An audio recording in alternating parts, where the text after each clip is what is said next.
Assalamualaikum warahmatullahi wabarakatuh. Perkenalkan, nama saya Sakina Andria Rahman dengan NIM 206135152 dari kelas Praktikum F.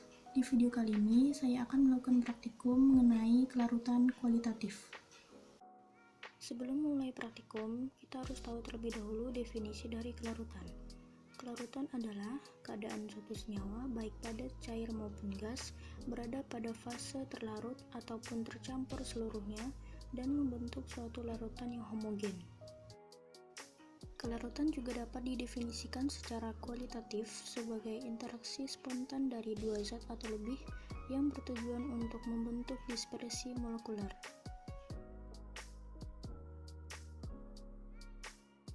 Gelas bening sebanyak 4 buah, sendok makan sebanyak 4 buah, panci,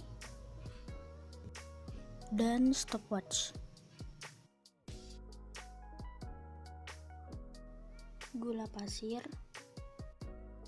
garam, bedak tabur, tepung terigu, air biasa, dan air panas.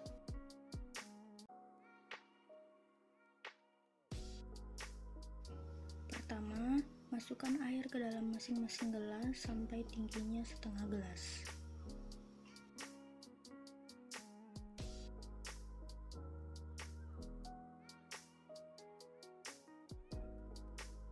Masukkan gula sebanyak 1 sendok ke dalam gelas, kemudian aduk selama sekitar 1 menit, lalu amati dan catat fenomena yang terjadi. Masukkan garam sebanyak 1 sendok ke dalam gelas, kemudian aduk selama sekitar 1 menit, dan amati kemudian catat fenomena yang terjadi. Masukkan bedak tabur sebanyak 1 sendok ke dalam gelas, aduklah selama sekitar 1 menit, kemudian catat dan amati fenomena yang terjadi. Masukkan tepung terigu sebanyak 1 sendok ke dalam gelas, lalu aduklah selama sekitar 1 menit, kemudian amati dan catat fenomena yang terjadi.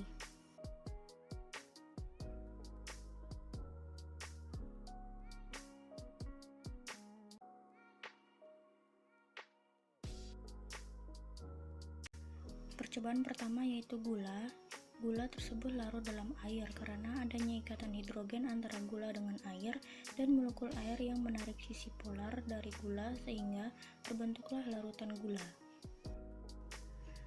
Bahan yang kedua yaitu garam. Garam larut dalam air karena garam memiliki sifat ionik dan molekul air yang menarik sisi ionik dari molekul garam. Bahan yang ketiga yaitu bedak tabur. Bedak tabur tidak larut dalam air karena massa jenis dari bedak lebih ringan daripada massa jenis dari air, sehingga bedak tabur tersebut akan mengapung di atas air. Bahan yang keempat yaitu tepung terigu. Tepung terigu disebut tidak larut dalam air karena dalam tepung terigu terdapat protein yang tidak larut dalam air, yang disebut dengan gluten, sehingga yang awalnya tepung tersebut larut dalam air jika diaduk secara terus-menerus, kemudian setelah dibiarkan beberapa saat lama-kelamaan akan memisah kembali dan tepung tersebut akan mengendap di bawah.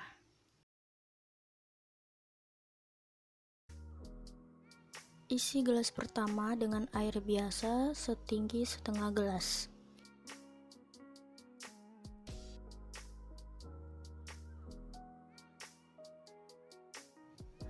Tambahkan sesendok gula, lalu aduk, kemudian catat waktu menggunakan stopwatch yang dibutuhkan untuk melarutkan gula tersebut.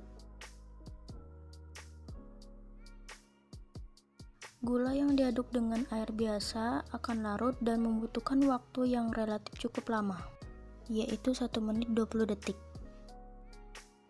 Isi gelas kedua dengan air panas setinggi setengah gelas.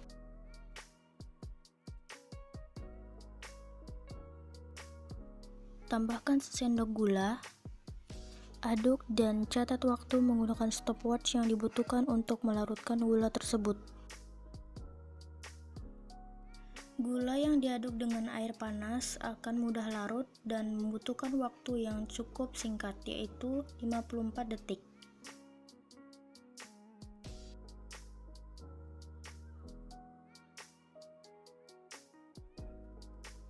Isi gelas pertama dengan air biasa setinggi setengah gelas,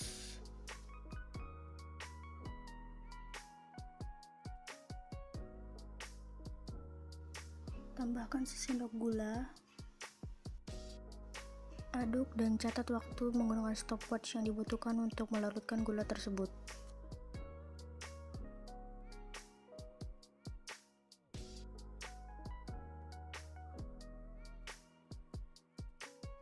Isi gelas kedua dengan air biasa setengah gelas. Tambahkan sesendok gula dan tanpa diaduk. Catat waktu menggunakan stopwatch yang dibutuhkan untuk melarutkan gula tersebut.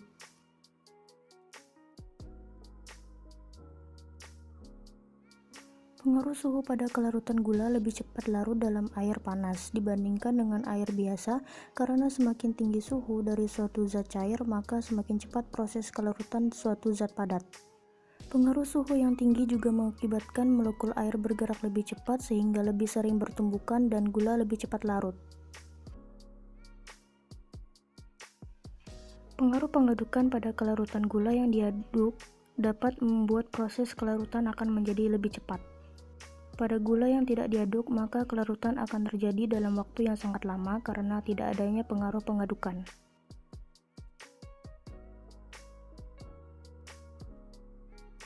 Siapkan gelas dan isi dengan air. Kemudian masukkan sesendok garam ke dalam air tersebut, aduk hingga larut.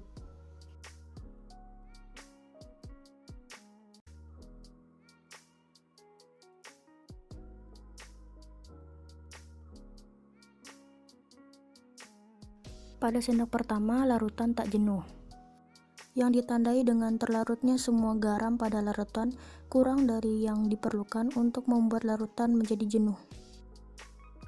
Masukkan lagi sesendok garam ke dalam air garam tersebut. Aduk hingga semua larut.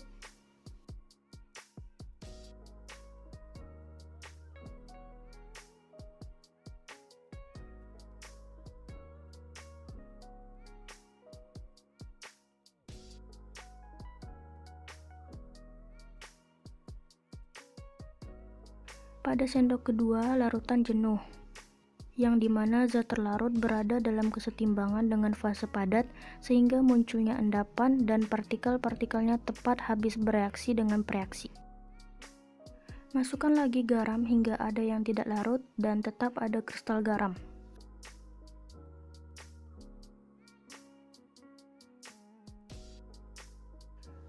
Pada sendok ketiga, larutan lewat jenuh, yaitu larutan yang mengandung zat terlarut lebih banyak sehingga terdapat juga zat yang tidak terlarut di dasar gelas atau tidak dapat lagi melarutkan zat terlarut sehingga terjadinya endapan.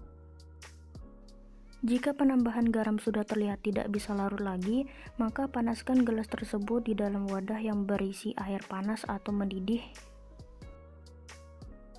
Kemudian aduk hingga garam yang tidak larut bisa larut semua.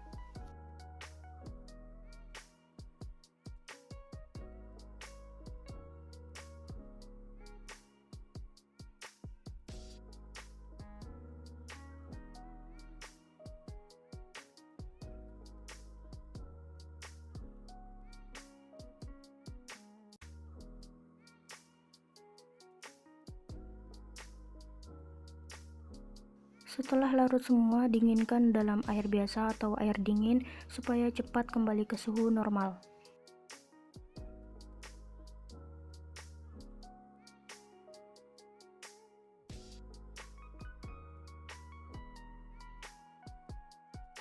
Sekian video dari saya, mohon maaf apabila ada kesalahan kata ataupun penulisan. Semoga video kali ini dapat bermanfaat bagi kita semua. Wassalamualaikum warahmatullahi wabarakatuh.